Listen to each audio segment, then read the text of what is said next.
Shalom and welcome to Jerusalem Studio. Israeli and Western clashes with Iran's proxies have persisted for almost 4 months now. The Hamas attack on October 7 of last year launched a series of conflagrations on the Lebanese border with Israel, in the Red Sea, and in Iraq proper. Except for the Gaza war, there have been exchanges of various fire elements, including missiles, drones, fighter planes. Yet there is an explosives potential for a larger conflict, an all-out regional war pitting the Iran-based axis against the forces of moderation. Can it be contained? What would trigger a detonation? Joining us all the way from the United Kingdom to deliberate these questions is retired Colonel Joel Rayburn, who formerly served as a senior director at the National Security Council in Washington, as well as the special White House advisor, or Envoy, for Syria, and currently heads, as the founding director, the American Center for Levant Studies. Thank you for joining us, Colonel. Pleasure. It's good having you. Also joining us from the Netherlands is Professor Uri Rosenthal, who is the former foreign minister of the Kingdom of the Netherlands. Thank you for joining us as well, Professor. Good to see you. It's good to see you as well. And with me in the studio, of course, our TV7 editor-at-large, Mr. Amir Oren. Amir, set the stage for us. So one wonders what is happening between the ears of the Supreme Leader, Khamenei, when he looks at the world and the region. Now, of course, the enmity between the United States and Iran, while it has historical roots, started to a large extent exactly 1 year before the 1980 elections, when on November the 4th, 1979, the so-called students took over the embassy. And then there was the Desert One episode, the failed rescue attempt, and the impact of the Iran problem on the Reagan victory over Carter. From that time on, every time we go into an election year, there is this double perspective from Washington looking at Tehran and vice versa. It seems as if the Iranians are not certain whether it is worth their while to try an adventure. They have no idea how President Biden will react, whether he will be true to form up to now, trying containment, moderation, diplomacy, or whether he will all of a sudden strike at them, whether they should wait for January of 2025 with either Biden or a Republican candidate in the White House. So for the time being, it seems that what the Iranians are interested in is limited conflict throughout the region. They want conflagrations, they don't want security and stability, but they also fear a full-scale war. Indeed. For that, Colonel Rayburn, I'd like to hear your perspective on this from an American prism. Where are we at this stage in time? Well, I think to extend Amir's point, trying to get in between the ears of the Supreme Leader, and I think I've said this before, I think the Supreme Leader is 85 this year. He knows he doesn't have a whole lot of time. He is a micromanaging dictator, regardless of his ability to sort of distance himself from the machinery of his own regime from time to time. He is the aggressive regional policy, the militaristic expansion of the Iranians. That's his personal policy, and I think I view him as an old man in a hurry, who would like to take advantage of what he thinks probably is a closing window of opportunity to be aggressive in the region and try to lock in Iranian regime dominance in the region while he is still alive to see it, or while he's still alive to see it set on the pathway that he wants it on. That involves trying to take advantage of what I think the Iranian regime sees as American weakness, to try to force the Americans to do in the broader Middle East, certainly in Iraq and Syria, what he saw us do in Kabul which is to abandon a project that no one expected we would abandon. And I think he also really personally is invested in the idea of the Iranian regime trying to curtail, trying to neutralize Israel as a strategic threat, a strategic challenger to Iranian regime dominance while he is still alive to see it. I think that's what's between his ears. So I think in that regard, if they look across the Atlantic and they see the prospect that there may be a different administration in place in 2025, or even if there's a similar administration, that it might have a hardening policy, I think really they believe this is a year for them to press their luck and take some risks to try to be aggressive and coerce that outcome that I mentioned. Thank you, Colonel Rayburn. Professor Rosenthal, for quite some time, Iran didn't take Europe seriously. It actually manipulated Europe to do exactly what it wanted, and to date, even the RGC, which has acted with impunity, targeting various elements throughout the European continent, remains off the designated list of terrorist organizations. Now, political winds are shifting throughout Europe, and the Iranians may notice this. Is this going to also alter the calculus?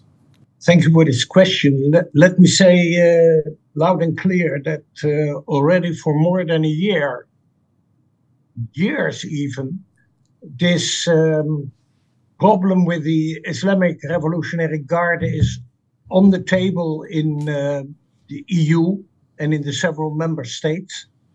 But unfortunately, again and again, obstacles are being raised, why the Revolutionary Guard cannot be put on the list of terrorist organizations. There are a lot of efforts being made, but up till now, especially the High Representative, Joseph Borrell, is opposing it in whatever sense he can, and for the simple reason that his mindset is completely fixed on the nuclear matters. And here, we see that he is still believing in a deal with the Iranians on the nuclear problem, while everybody knows that day by day, the Tehran is actually inching closer to the bomb. And for that matter, I heard loud and clear in one of your shows, one of your American experts saying, rightly so, that he is quite anxious about the fact that the US seems, with regard to the nuclear dossier, to move from prevention to actually containment, which I would consider to be a euphemism for appeasement. That's the situation.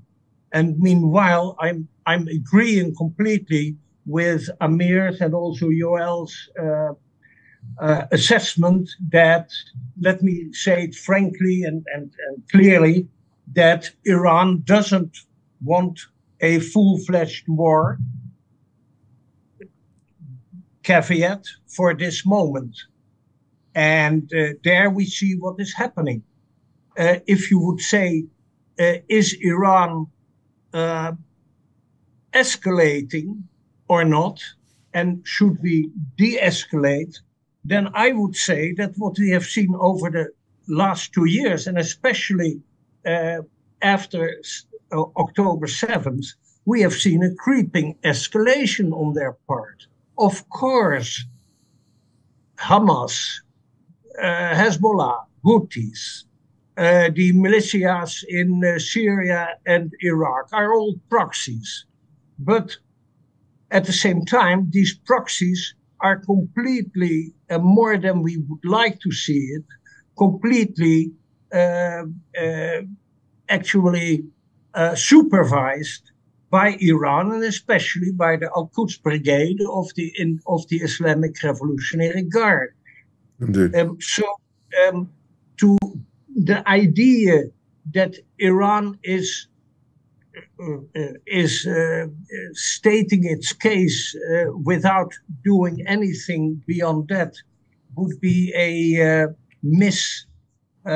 would be an underestimation of what is actually happening. Last point, very briefly. If we look at Iran, and Yoel was pressing that message, indeed, Iran, the Ayatollahs have two problems. One is the continuous repression, the continuous demonstrations in their country, and the fact that the internal repression doesn't work that completely. Today, again, one young man of 22 years old has been executed after 1 year death row. Nevertheless, the demonstrations are going on. Secondly, and Joel was referring to it, the succession of the Supreme Leader Khamenei is on top of his and the Ayatollah's mind. And I mean, at the moment, they are trying to work their way with a three-man commission, including also President Raisi, to vet candidates under Khamenei's supervision. But the story is very, very delicate, and Mr. Khamenei has only two ambitions. One is that he will be able to have this legacy of a Ayatollah-proof regime, and secondly, don't forget, indeed, the nuclear ambitions, which are very heavily in his mind and in his hands. Thank you, Professor Rosenthal. I think it's important to go through those points, but namely about succession, most likely his son, who he's been grooming via his various circles to try and prepare him for that position. In what country are you referring? In no other than Iran. For a moment, I wasn't sure. Okay. Well, secondly, when we're talking about the death row, unfortunately, I saw the video of the family when they heard the news in Iran. Heartbreaking to see that when a country such as the Islamic Republic is committing so many atrocities of very significant proportions. I want to maintain diplomatic level conversation here. Ultimately, it's absurd that the United Nations grants it roles within humanitarian council positions, and somehow the outcry is not enough to dissuade this international body from doing so. Nonetheless, when we're looking at the big picture, regional conflagration, Iran is willing to fight until the last Lebanese, the last Syrian, the last Iraqi, the last Yemeni. However, miscalculation may occur.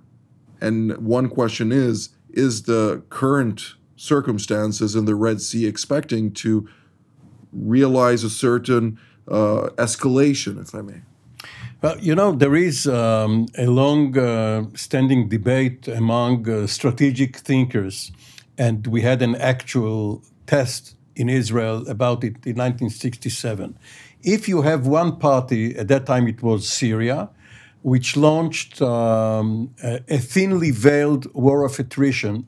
They called it the Popular War, Mao Zedong, Ho Chi Minh, all of that, against Israel. The chief of staff of the IDF, General Yitzhak Rabin, challenged Damascus and told the Syrian regime, you can't have it this medium way. Either you cease all activities or we will escalate into a full war in which you will lose your regime, your capital. Now, it ended badly, but not the way Rabin saw it coming, because the Syrians called on the Egyptians and the Soviets for help.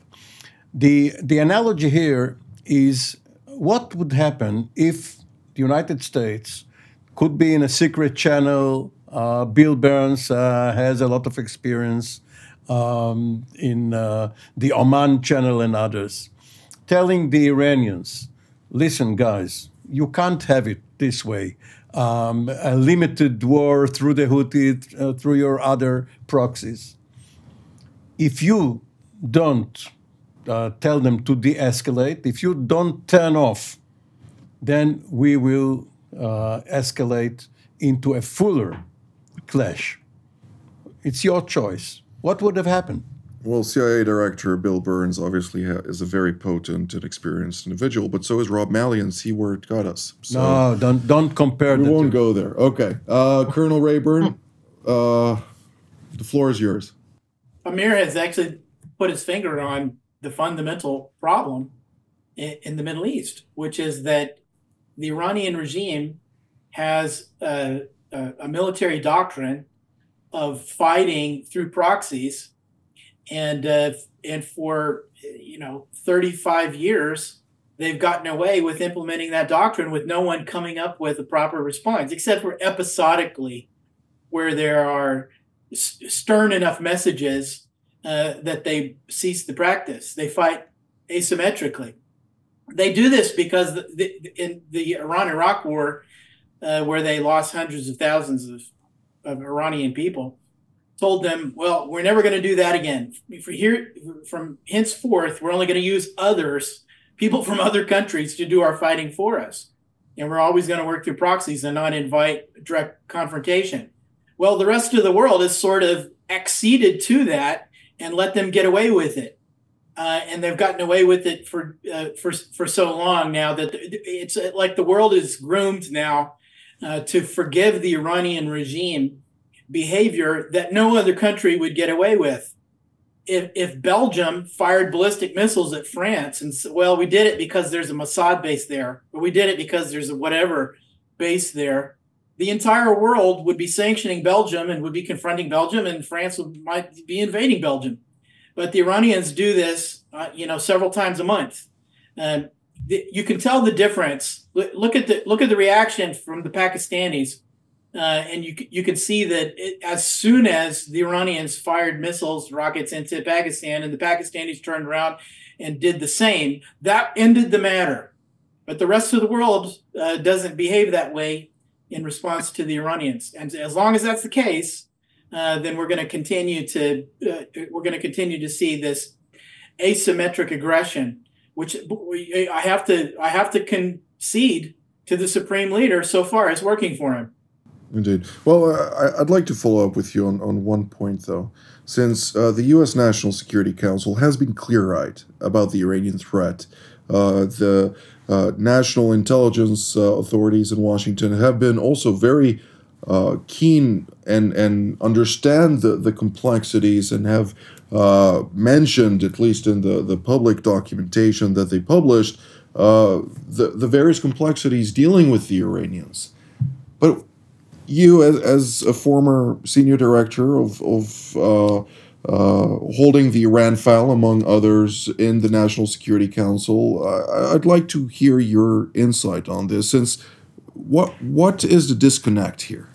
The U.S. administration, current one, like the Obama administration before it, goes to great lengths not to acknowledge that the Iranian regime is waging war against the United States and our allies. When the Iranian regime uses proxies, we behave and we speak as though it's the proxies that are responsible for the conflict, as opposed to the Iranians pulling strings. When the Iranians fired 10 or more ballistic missiles at Erbil a few days ago, the U.S. government spokespeople, after 24 hours of coordinating what the language would be that the U.S. would use to describe, to register American unhappiness with it, denounced the Iranians' violation of, quote, Iraqi sovereignty, or quote, the violation of Iraqi sovereignty, unquote. Well, the Iranians weren't trying to violate Iraqi sovereignty. What they were trying to do was to punish the United States and to commit an act of war against the United States in order to try to pressure us either out of Iraq or to pressure us to turn around and pressure Israel to stop its offensive in Gaza or its confrontation in Lebanon. So I disagree with you, Jonathan. The United States currently, the government officially is is deliberately misframing what is happening across the Middle East and acting as though. So, for example, it's like when the IRGC, which has generals resident with the Houthis in Sana'a and is strategically directing these attacks against international shipping, the United States characterizes that as the Houthis creating a threat to international shipping and that the Houthis are being aggressive and reckless. No, it's the supreme leader and the IRGC who are doing that. And so if we're, as Americans, if we're unwilling to just speak plain language about the reality, then we will not be able to formulate a proper response. And this thing will go on and on until there's until there's finally a red line crossed that we won't be able to ignore. And that red line hasn't come yet, I guess. Well, I completely agree with you, so I'm not sure on what point you disagree with me, but Professor Rosenthal, I'd like to hear your take on this from a European perspective, since obviously the Netherlands also has provided two staff officers for each strike. At what point will it turn into actual assets to partake and ensure freedom of maritime shipping, since the Netherlands has been not only the proponent of international shipping or the freedom of navigation from the days of Hugo de Groot or Hugo Grotius. I don't know how you say it in other languages but Dutch. But what can you tell us about that? Well, if you look at the collaboration of the Dutch with the coalition, with the Western coalition on the Red Sea affair, the Dutch contribution is rather very, very limited. It is, as you say, 2 staff officers, and you should know that this has already given quite some turbulence in the political arena in the Dutch government and in the Dutch House of Commons. That is the reality. And as far as I know, the Belgians have sent one ship to help out, but it is all very modest and very hesitant. I would like to follow up on what Joel actually says. Increasingly, I get the feeling that the idea that Iran is just waging a quasi war by proxies is a thin line to the idea that they are simply testing the resolve on the other side, including and especially the United States. And here we are, of course, amidst the whole discussion about the fact that deterrence is fine, but if you don't combine deterrence with resolve and the actually willingness and preparedness to take resolute steps, deterrence doesn't work the way it should. And let's face it, over the last years and also after 7th of October, diplomatic efforts have not really given serious and distinct results. Unfreezing the assets, billions of dollars in favor of the Iranians for the very fact that they would recoil from working their way to a nuclear bomb. It shows that several instruments to work our way don't work. At the same time, this is a great pity in a way, because from what I hear from the Iranian from the experts on the Iranian thing is that we can only understand the way in which the Ayatollahs, for instance, are behaving themselves vis-a-vis their own population simply boils down to the fact they definitely are nervous. And they are nervous, once I say it once more, and Joel was also pressing that message, because they are heading for a succession. Khamenei is now mid-80s. He is going to die at a certain moment, and for that matter, his son is not considered to be the definite successor. That's the reason why they have this three-man commission to vet candidates. So they are nervous. And this is also the big threat to the whole situation, that this nervosity in Tehran might all of a sudden burst into the open. And if then there would be, for instance, a mishap or malcalculation with the actions of their proxies, and a bunch of Americans would really be killed, for instance, or murdered, things would be quite different from what they are right now. God forbid. I still have a very long list of questions. Unfortunately, we have run out of time. So for that, we'll have to revert. I do like to highlight that our next Jerusalem studio update will focus on Iran's nuclear program, together with Dr. Oli Heinonen, formerly the Deputy Director General of the Institute for the International Atomic Energy Agency, and Dr. Michael Duran from the Hudson Institute.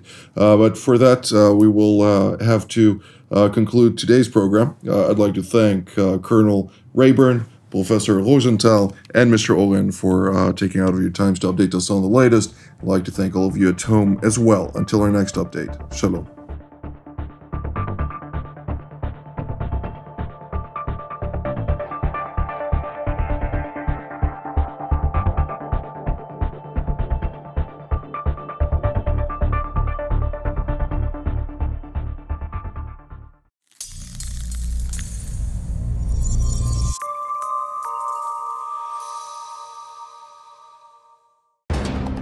For more of TV7's productions and editorials, we invite you to visit our website at tv7israelnews.com.